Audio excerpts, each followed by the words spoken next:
And good evening, everybody, and welcome to the Monday Night MarshStream.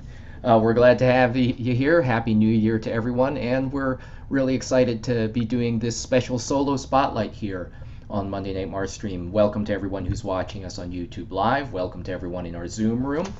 Um, we're off and running for the new year. Uh, We've got stuff running almost every night here on the Marsh stream. We're a little slow because of the holidays. We've got so we're doing a few, not quite as many shows this week. We're doing a co-production right now with Mannequin Dance Theater of their holiday show Nutshell, which is this amazing internationally produced, for social distancing for digital performance of dancers from around the world contributing to this piece digitally, and it's wonderful. And so we're co-producing that. That'll be streaming video on demand through January 14th through next week. This week we've got a bunch of stuff. We've got a replay of a wonderful writer, actress, dancer Ananda Bana-Weber on our Solo Arts Heal program this Wednesday at 7:30. We're doing a replay of our founder and artistic director Stephanie Wiseman interviewing writer, producer, and actor Robert Townsend, whose show Living the Shuffle was such a huge hit for us last year. 2019, I'm sorry, I'm still 1 year behind. But it was a terrific show. And so that interview will be replayed on Thursday. He's got a lot of really great things to say about his creative process, about both creating and performing his show. Friday night, we've got our game night. Two master performers, Josh Kornbluth and Don Reed. We've got Josh as our bingo caller for Marsh Bingo. It's sort of part bingo game, part improv comedy. Josh's part, and it's a lot of fun. That's Friday at 7 o'clock. 8 o'clock, it's Don Reed, another master solo performer, and he will be hosting his own game show, Smartest Person in the Room, at 8 o'clock. Those are both on Friday night. So there are links on our website, themarsh.org. We've got dozens of terrific archived shows on our YouTube channel, so check that out. We do all of our performances are for free, but if you can support us with a donation through our tip jar, there's a link in the chat. So thank you for being here. Again, I'm really excited here to have this solo spotlight here on Monday Night MarshStream. So I will step aside now for our performer, and the woman you're all here to see. I'll turn it over to Carole Klyce and her show Life is a Riot.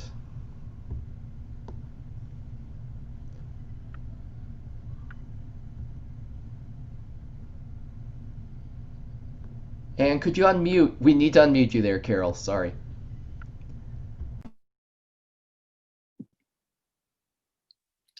Hi, my name is Caroline, and I'm 4 years old, and I live on this little farm in Lancaster County with my mommy Grace, my daddy Bill, my two brothers, Billy and Jean, and my grandparents, Clary and Tom, but we call them Mama and Tata. Our house is very old. It's made out of wood and stone, and we don't have electricity. We use oil lamps, and we have a wood-burning stove that we cook and heat water on. We don't have a bathroom inside. We have to go outside to the outhouse, and it has a bench with holes in it. And you have to sit on the hole to go poop or tee-tee. I don't like it because I'm afraid I'm gonna fall in that hole with all that yucky stuff. My mother ran the farm with the help of my two brothers and Tat-Tat's one-armed friend, Itchy. My father never helped. I don't think he liked to get dirty. He would go off in the car after breakfast in the morning, and he said he was going off to look for a job. But his sister, Aunt Henny, said that he really went to the Veterans Hall and drank alcohol and gambled. When he came home at dinner time, he would come silently into the house and sit down at the table. Bill find a job today? No, Mom. Please, I don't want to discuss this. Bill, it's time for you to stay home and to help Grace with the farm. She can't do all this work herself and take care of the children. You're a big, strong man, and you need to stop this nonsense and stay home and work on the farm. Dad, I told you. I don't want to be a farmer. I bust my ass all day out there trying to find a job. I'm not going to be a farmer. Get off my back. Daddy would go outside. Tom, did you have to be so rough on Bill? You know, he fought in the war, and no one knows what kind of terrible things he stole or he had to do. He's taken to the drink to settle his nerves. He'll get over it soon. Larry, it's been nigh 6 years since the war was over, and Bill still doesn't have a job. You spoil him. You've always spoiled him. You have to stop. He needs to be here and take care of his responsibilities. Stop making excuses for him. We made our living by selling produce, eggs, and baked goods at our roadside stand on Saturday and Friday mornings. I helped Tat sell things because I was the best salesperson in the whole county. Good morning, Miss Pretty. Well, hello, Caroline. Did you bake all these things yourself? Oh, no. Mommy and Mom helped. Miss Birdie, you need to buy this cake. It's so light and fluffy that it could just float away just like a cloud. And hey, folks, you know, our chickens have curly feathers.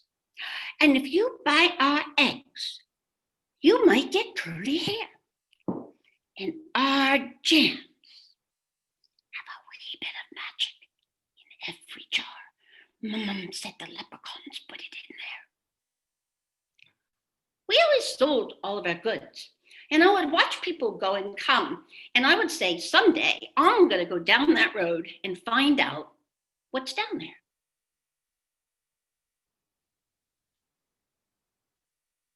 Mommy didn't have time for me. So sometimes I would go off with my brothers, but I would have to do whatever it was that they told me to do. They had a tree house next to the river with a rope swing that went across the river. So they said that if I wanted to go in the tree house, I had to swing across the river. I did it, but I lost my shoes. So Mommy spanked me because I lost my shoes. I thought that I could fly. So I went up in the barn loft with a sheet and I jumped off. And I flew, but I tore the sheet.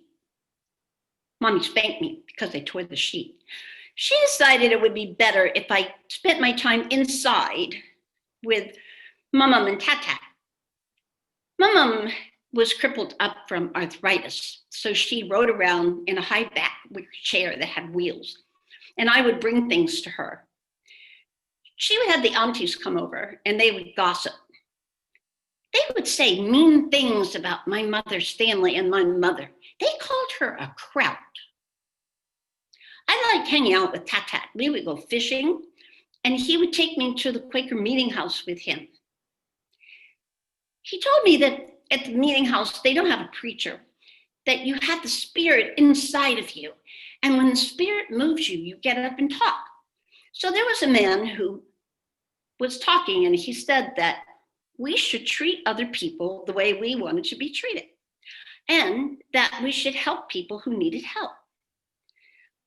The spirit moved me and I got up. Who are the Krauts? And are we supposed to treat them the way we treat everybody else? Tat grabbed my hand and pulled me down and he said, be quiet.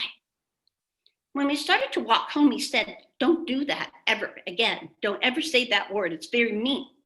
But Tat, the aunties call my mother and her family Kraut. I know, and that's not very nice. Your mother is a good woman.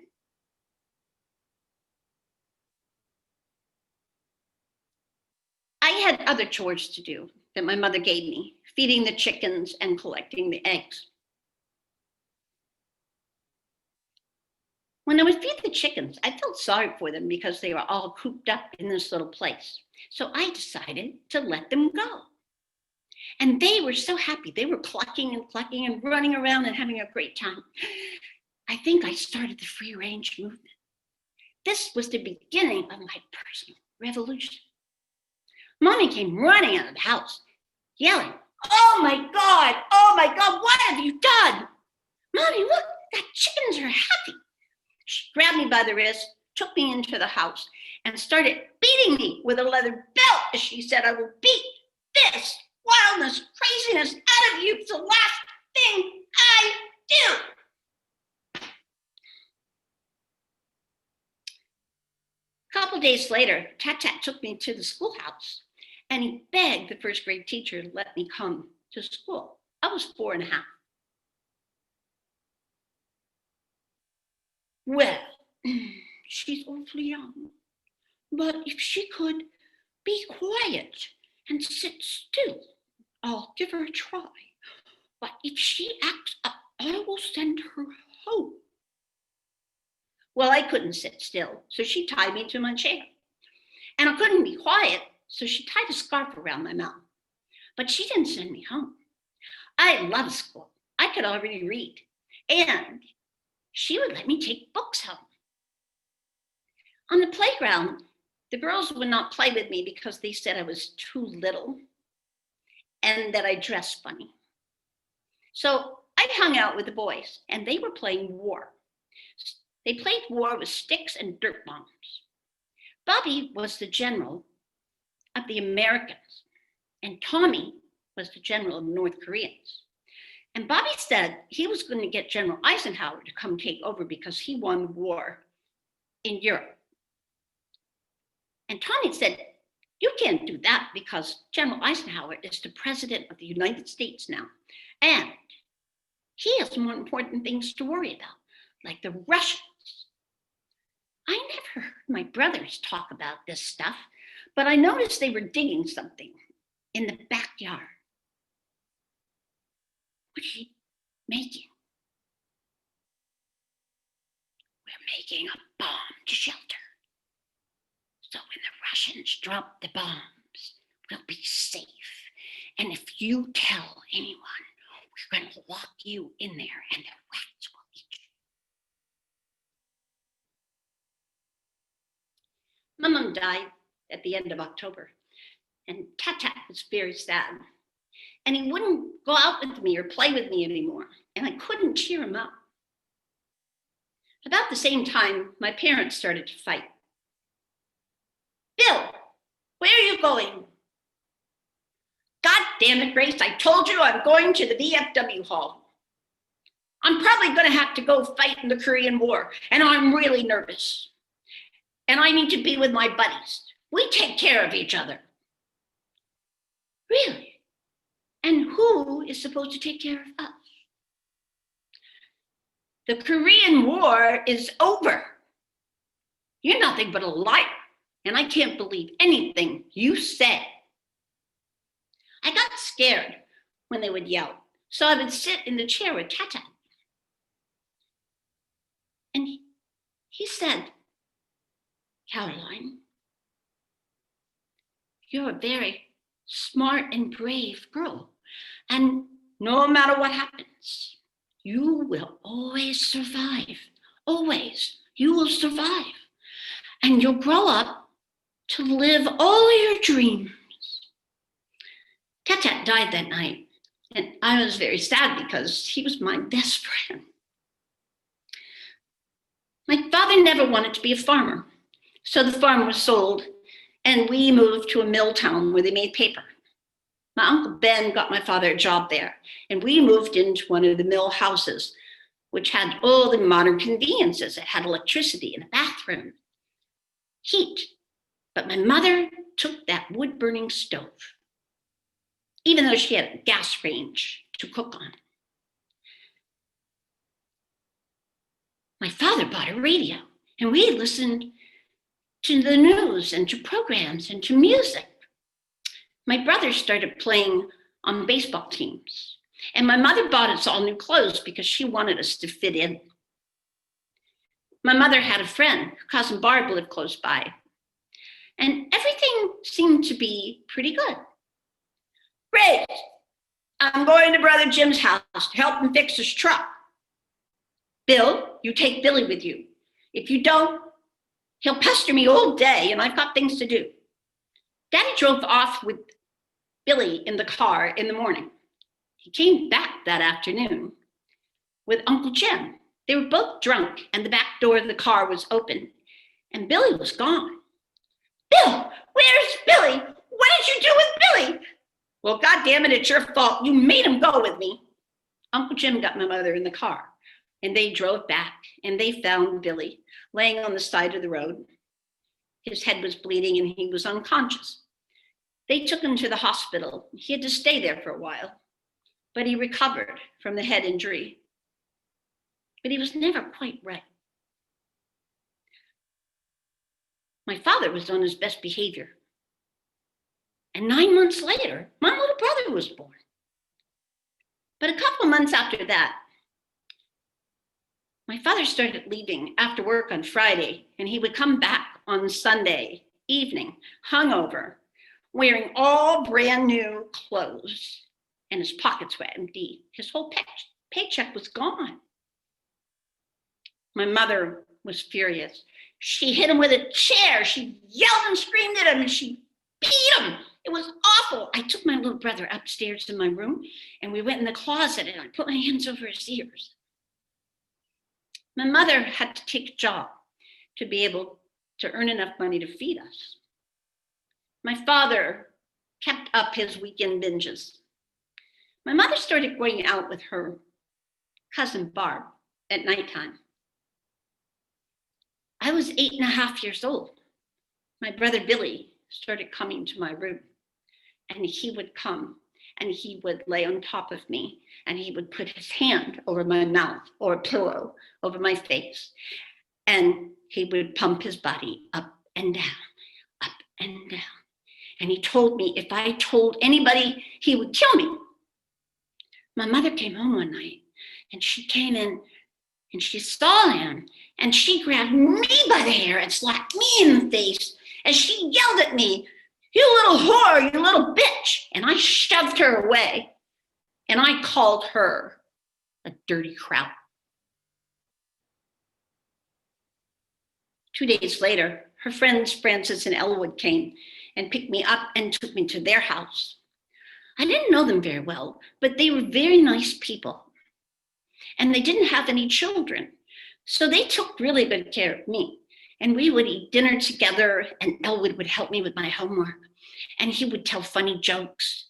And I loved it there. I was there for a whole year. This is my home. And these people are my new parents. I came home from school one day and Frances was crying. And she said, "Your mother wants you to come back." No, I don't want to do that. This is my home. I want to stay here with you. I'm sorry, but we have to take you back. We cried as we packed my cardboard suitcase and they took me back.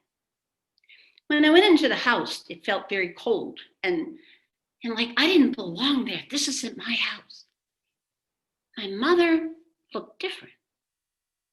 She was very skinny and she had very dark circles under her eyes and her skin was a strange color and she looked tired. And she had a baby sitting on her lap, a baby girl who had curly brown hair, big brown eyes. And my mother said, "This is your sister, Cindy." And the baby took one look at me and started crying. My mother started to rock her and kiss her. "Mommy, when I was a baby, did you rock me and kiss me?" "No, I didn't have time. I had to work on the farm. My mom and Dad took care of you. They loved you." You were a handful. If Dad hadn't taken you to school, I probably would have drowned you in the river. Mommy, why did you send me away?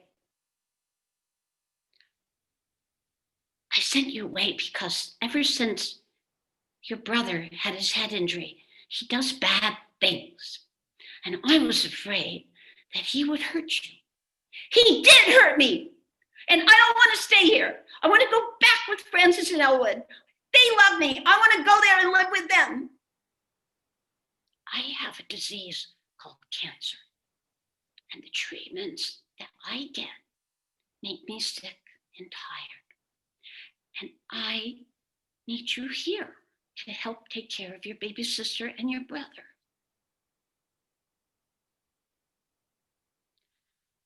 I don't have anybody else. My family disowned me when I married your daddy. They said he was no good. His family won't help. I need you. I was 9.5 years old. I had to do all the things that a mother does. I had to cook, clean, do the laundry, take care of my brother and sister, go to school, and take care of my mother. My mother would scream and she would cry because she would be in so much pain. She had ovarian cancer and they didn't have treatment back then for that. She got so bad after about 6 months, she couldn't stay at home anymore.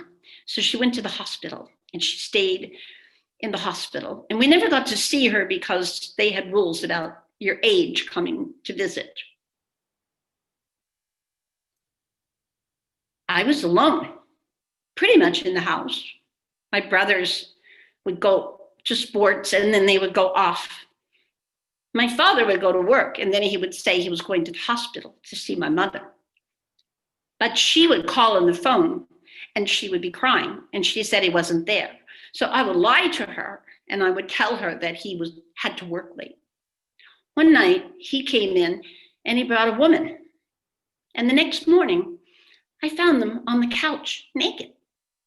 And her nurse's uniform was laying on the floor. So I got the shotgun and I ran her out of the house. My brother Gene took it away from me and he said, she's not worth shooting. I told my father, if you ever do anything like that again, I'll shoot you. Oh my God, you just don't understand. You don't understand the pain I'm going through with my wife in the hospital dying and my heart just hurts so bad. I just needed somebody to put their arms around me and hold me and hug me. You need somebody. You need somebody to hold you and hug you and comfort you. Our mother is dying, and you have never, ever done anything to comfort us. Nothing. You treated her badly. You were mean to her. I hope you burn in hell.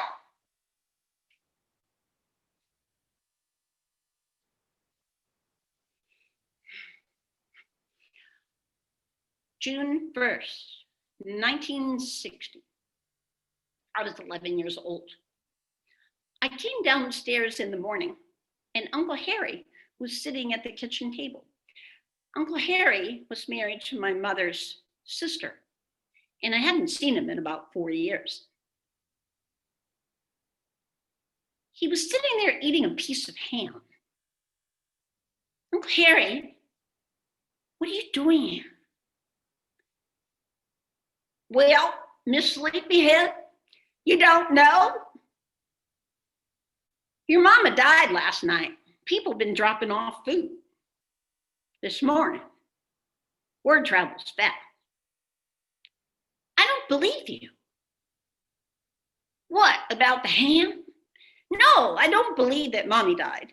Why would I believe you? Where is everybody? Well, Uncle Ben took the boys out to get some funeral duds, and Cousin Barb took your sister. And your daddy, we ain't seen hide nor hair of that man.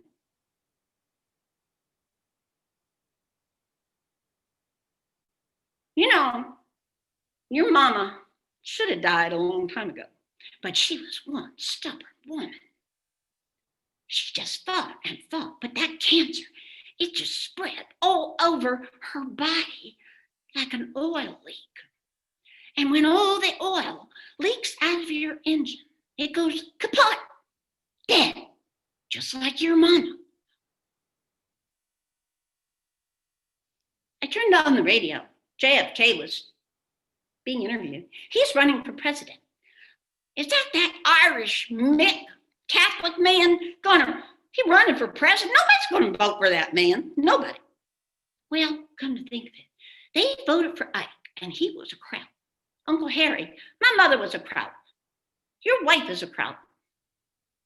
I heard voices. Uncle Harry, who are those people? That's Henny and the Hens. And they're getting ready, spiffing the place up for the funeral. Now, people are going to come from all over, and they're going to bring all kinds of good food to eat. And they're all going to come to see the 5 motherless children.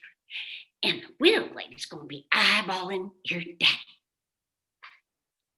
I walked into the room. I can't believe this. Where are Grace's people? They should be here to help take care of these children. We can't do it. We all have our own burdens. I know they didn't like our brother Bill because, well, he's not a responsible man.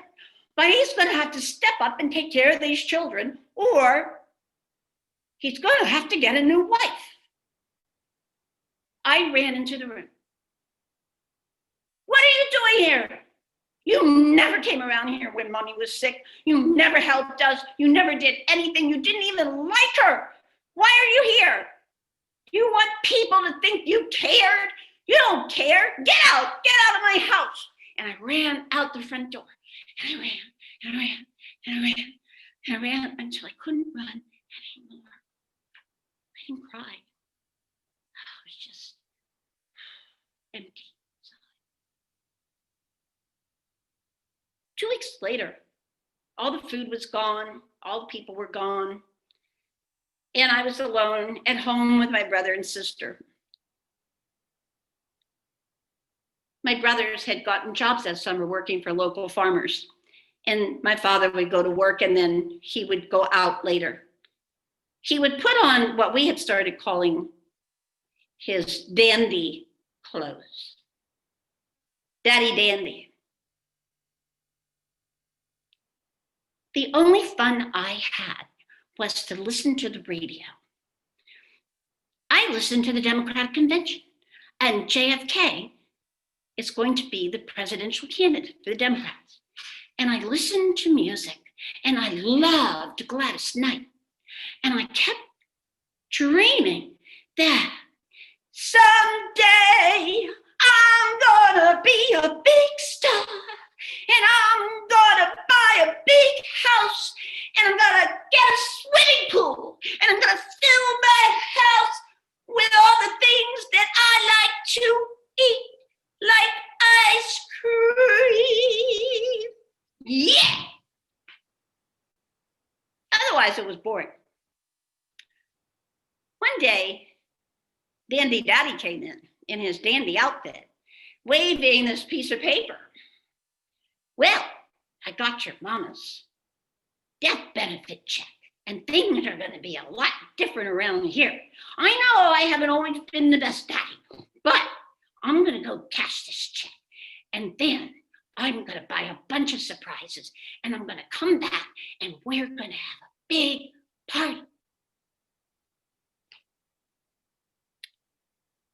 I think the bank was on another continent. And the big surprise was he never came back. There were 5 of us.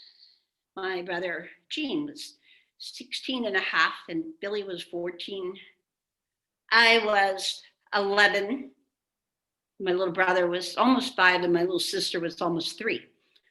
At first, we just kind of cocooned into ourselves. We didn't talk.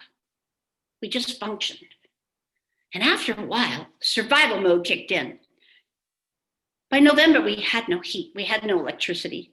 Most of the food my mother had canned that summer was gone. We would raid gardens, steal milk, anything we could get. My brothers would shoot animals, trap animals. When we went to school, we would steal bagged lunches from the other kids and bring them home. By the end of November, the ground was frozen, so it was harder to get animals. December rolled around, and I was getting really worried because school would be closed for Christmas holidays. And we were basically living on these lunches. A couple days before Christmas, I was so scared because everybody was sick and we had no food. Did you check the rabbit traps? Did you hide some lunches and save them? Some of the things? I went out last night and I clawed the ground and gardens to get some potatoes and turnips and carrots, but it's not very much. Shut the fuck up. You shut the fuck up. My brother Billy hit me in the side of the face with a dead squirrel. You clean that squirrel and you cook it, or I'm gonna cut your arm off. Squirrel doesn't have much meat on it. And when you clean it, it's really hard to get all the buckshot out. And so my little brother and sister were sitting there trying to eat something. They started to cry. Christmas Eve, we were sleeping on the kitchen floor next to the wood stove that my mother insisted we bring. Everybody was sick, and I'm listening to my little brother and my little sister rattling cough. And I'm really worried because I think they're going to die. If we don't have a miracle, they are going to die. And then I heard a noise, and I got up, and I went to the window, and I looked out, and it was snowing. But through the snow, I could see a truck. And there were 2 men, and they got out of the truck, went to the back and got some boxes and started walking up the path. Turn on the lights. My little brother said, we don't have no lights. They got to the door, and we were all there, and they looked at us, skinny, scrawny little kids. My brothers took the boxes. Where are your parents? My little brother said, we don't have no parents. I hugged the men and thanked them. And I said, you saved our lives. You saved our lives. Thank you, thank you. And one of them had tears rolling down his face. 2 days later, the state police came and took us to the police station. Aunt Henny and Uncle Ben were there. We were dirty, skinny, sick. They looked away. They couldn't even look at us. The police sergeant introduced us to a young black man. He said, this is Mr. Carter, and he's going to be your social worker, and he will take care of you. Mr. Carter took my 2 brothers off and talked to them. And then he came and he got me. And I told him everything. I told him about my mother dying, about my father's alcoholism, about my father deserting us, about how he survived. Girl, how old are you? I'm going to be 12 in the end of January. Girl, that's some kind of story. I mean, I can't believe it. You did a good job. Thank you, Mr. Carter. We went out. Aunt Henny and Uncle Ben, they were taking my brother and sister away. They didn't even say goodbye. My brothers went off with the farmers that they worked for that summer. And that left sassy little me. What's going to happen to me? Mr. Carter said he was going to take me to the city to a girls' group home, and there would be 7 other girls. I would have my own room. And when I got fattened up a little and I got well, I could go to school and things would be so much better. There would be a house mother and a house father, and as long as I followed the rules and did my chores, things would be good. Do they have a TV? Yes. Do they have a radio? Yes. Can I listen to JFK's inauguration? Yes. As we walked to the car, I asked Mr. Carter, Mr. Carter, Uncle Ben was my father's boss, and he knew that he wasn't coming to work. So how come they never came to check on us? How come they never showed their faces? I don't know. Mr. Carter, who told the Salvation Army to come to our house on Christmas Eve? Do you know? I would like to thank those people. I don't know. When we got to the car, I stopped. Tata, you always said that no matter what happened to me, that I would survive. And I did. I survived. I survived. And now, am I going to get to go live my dreams?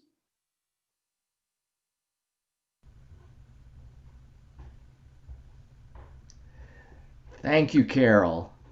Thank you so much for that. Holy cow. Okay, I hope you can see some of the faces in the cameras and the applause that is going on for you right now.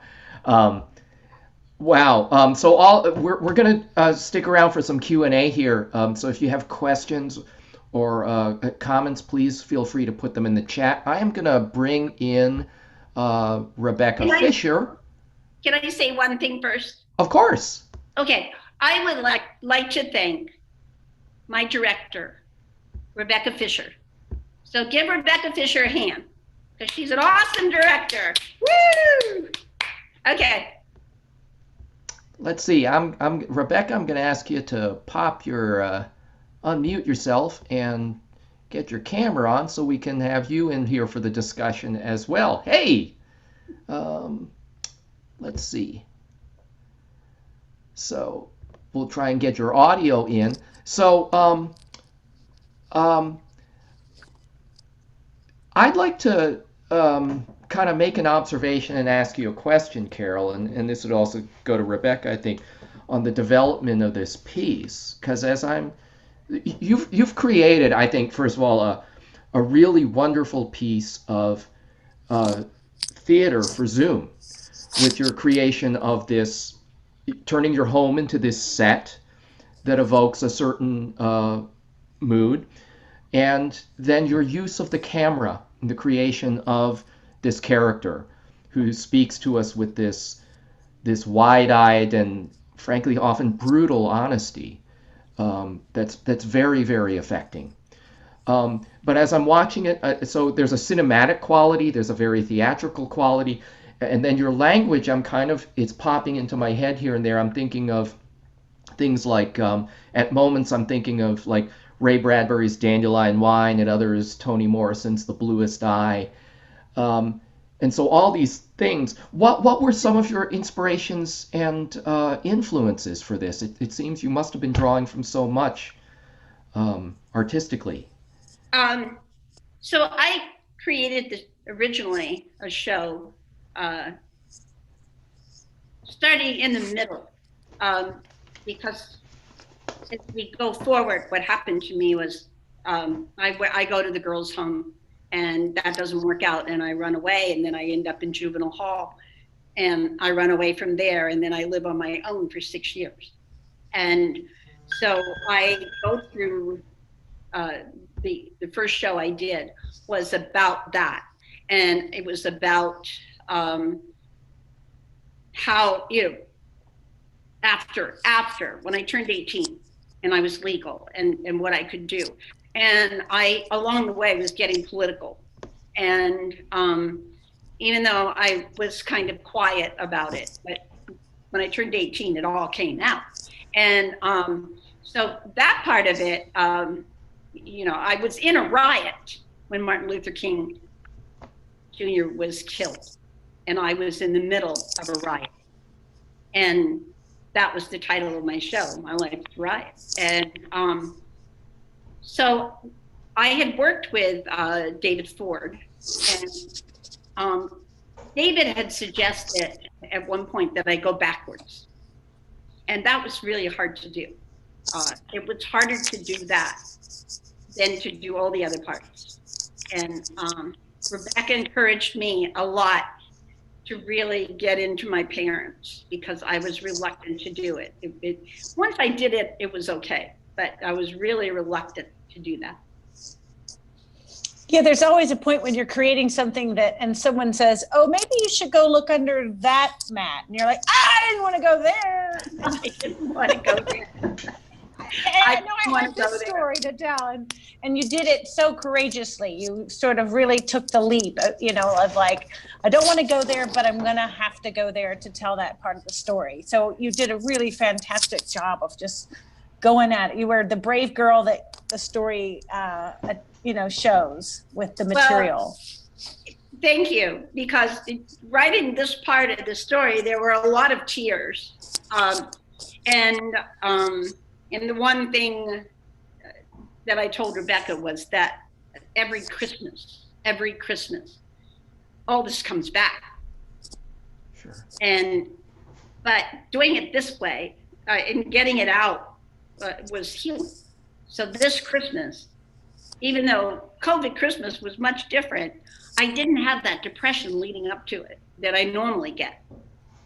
I always say that once you get something out there, you don't own it anymore. You do.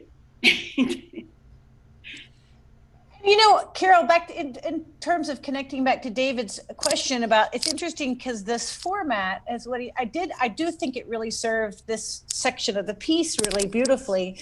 And we were kind of in a little bit of a cocoon with this process because it's just us and, like you're looking through a screen. And there's also not the distractions, to your point of like, that we always have the distractions, and like anything in COVID, you have to kind of face the part of the story or things, and you did a really good job. So anyway, I just want to speak to the fact that it is interesting what David said, that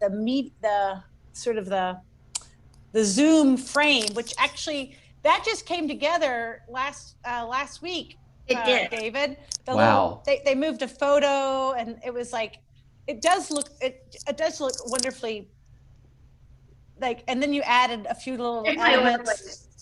I always have an oil lamp just in case.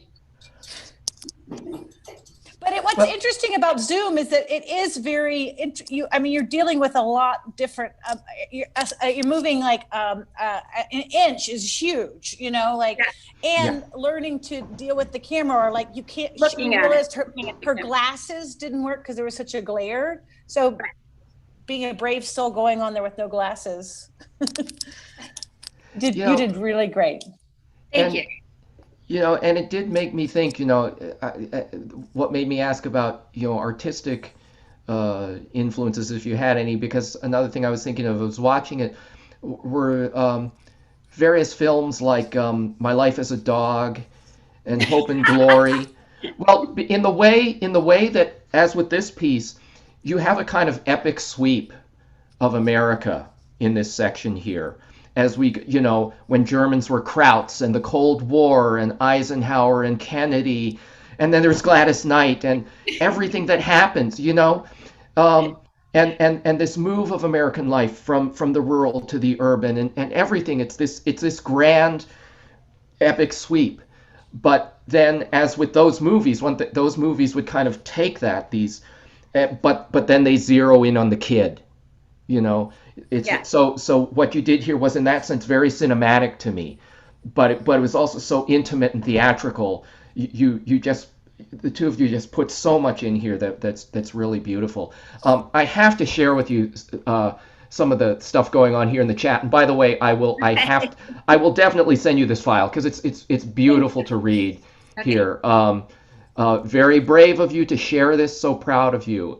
In remarks to responding to your Christmas remark, a lot of people have that at Christmas. A remarkable performance. Thank you for sharing your life. Now, there's a question up here. Did you ever find your father? 35 years later. Really?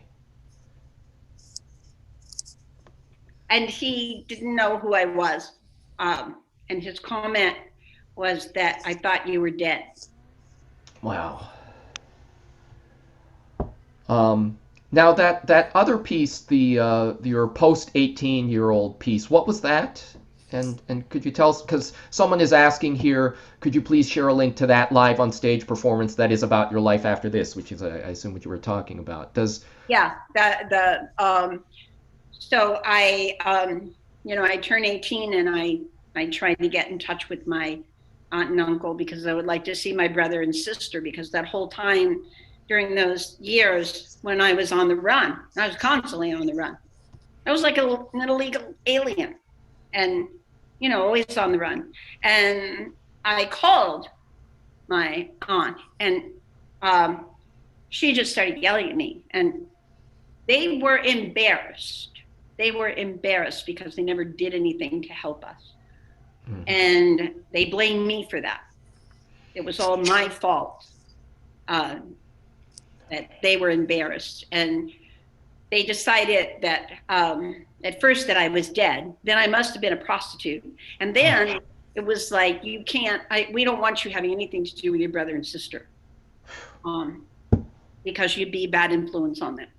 And so I ended up living in the YWCA in Wilmington, Delaware, and Martin Luther King was killed, and I was a huge Martin Luther King fan, and I worked at part-time at a head shop, and I went there because the guy owed me money, and I also worked in a restaurant, so I only made money on chips and stuff like that, and I went to get the money, and he said, just like my father, I have to go to the bank. And I didn't think, God damn it, the banks are closed and riots outside.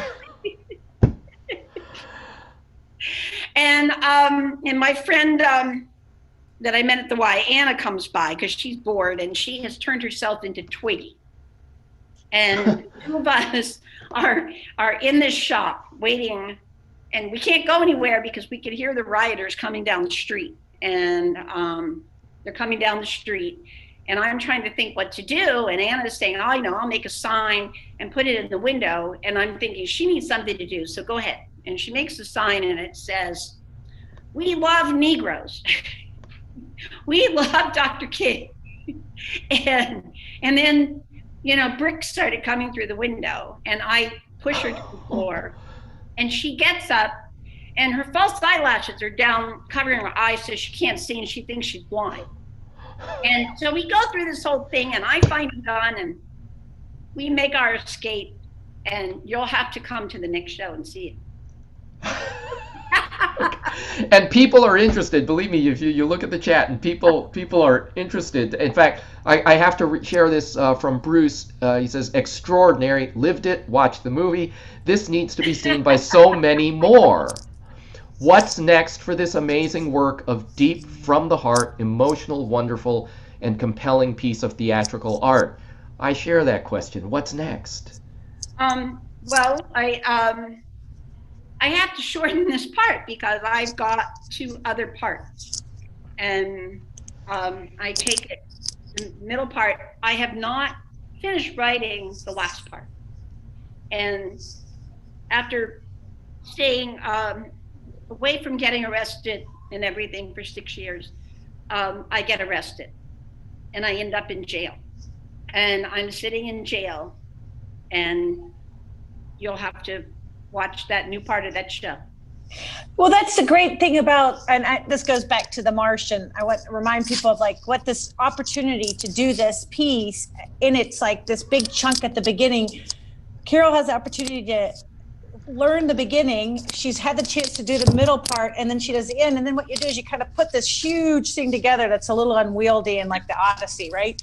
And then you sort of go, okay, what what are the pieces we really need to tell the story. So anyway, it is a great one thing reminds me about the marsh and the tipping jar, just opportunity to do this. One thing I wanted to speak to, Carole, which was, as we kept working on this piece, was just the role of your grandparents and how the structure of the family, like even if a family that's kind of fallen apart, if they got one person there that's sort of a couple people there that are holding it, and once they die, it starts the phrase. And I was so touched by the role of your grandfather. And anyway, I just wanted to speak to that, and that speaks to that cinematic quality that the piece had of the grandfather that goes and then the family falls apart into the field, Yeah, exactly. And it makes me a little sad to hear you say how like you're gonna you've alluded to having to do cuts possibly from what we've just seen, which makes me a little sad because I so enjoyed watching this. I know, I did too. I thought the same thing, like this is its own piece, right? Yeah. Yeah, maybe it is. Maybe it's its own piece. Yeah, well, that we don't, yeah. And I'd like to say to our audience here, because I think that feeling is very much in the room. So I'd like to say to the audience that if you'd care to rewatch this, or if you have friends who weren't able to be here to watch it, who you think should, and I think we all do, this will be available for replay on our YouTube channel. I know I'm going to watch it again. So that there is that opportunity, and I'm grateful for the idea that this, as what we saw tonight, will be preserved. I am too. And I'm grateful that we have a venue like the Marsh that does this kind of show. I'm not an actress, and I never consider myself to be a writer. And but to have that opportunity to be able to explore that is extremely important. And over the years, watching all the different people come through who have created their shows, who might not otherwise do this. And so what's amazing to me is how Stephanie and David and all the staff have kept the Marsh alive and vital with Zoom and YouTube. It's just an amazing thing. The Marsh has been going like this since March. Yeah.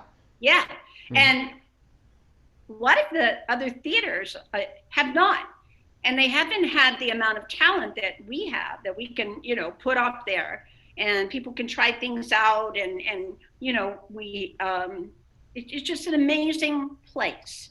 And I thank Stephanie for creating this amazing place. Well, and thank you for being part of it. Now, there's a couple of comments and questions that I don't want to leave hanging here. Okay. There's a question here: were you able to reconnect with your sister and brother? My sister and my older brother, Gene, yes. Okay. The sad thing was that I was the one who went and had all these crazy things happen to me. The younger brother and sister stayed with relatives. They became alcoholics and drug addicts. And my older brother, he was okay. He was okay. And I did connect with Aunt Henny and Uncle Ben, and I forgave them. But they didn't accept it. Oh. They didn't accept it. They wouldn't.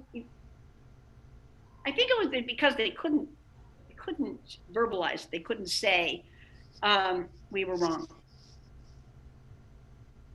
And so we do not. We're not in contact. And it's sad to me that that's the case, but our lives now are so much different. Yeah. You did it was an amazing job tonight, Carol. It really Thank was. you, And Rebecca. I think I like what David said is to keep these comments. I think you'll want to read them as you go to bed or tomorrow when you're. And I want to thank everybody who tuned in. Yeah. Another Zoom call. Thank you for coming tonight. Yeah, you really did make this special. I mean, it is a performance and a work of art that you've given us. Um, I just want to throw you a couple more of these comments because they are wonderful. In My fact, there was a technical director is here. Oh, hey, let's hear for you. Great job.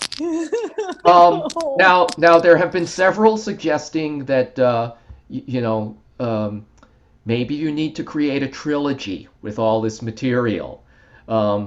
Bruce out there, man, Bruce, we've never met. I love the way you think.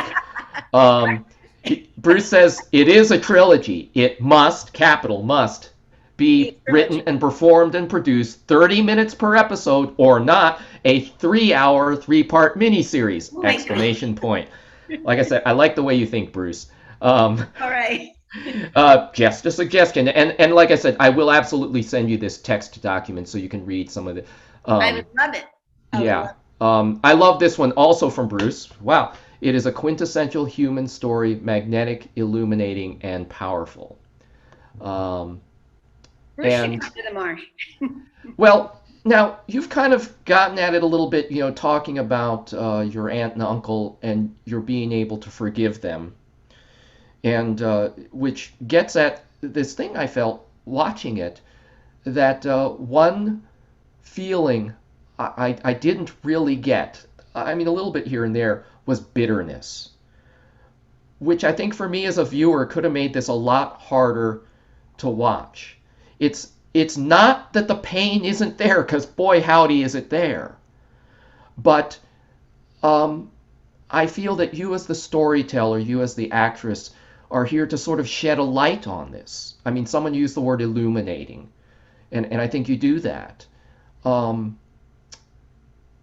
And I'm sorry, there wasn't a question here. As the host, I'm supposed to be asking questions and not rambling on, so I'm making an observation, so I'll shut up.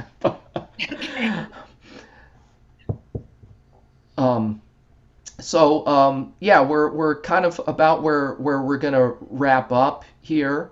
So I'd like to thank you again for this marvelous piece. Thank you in the audience.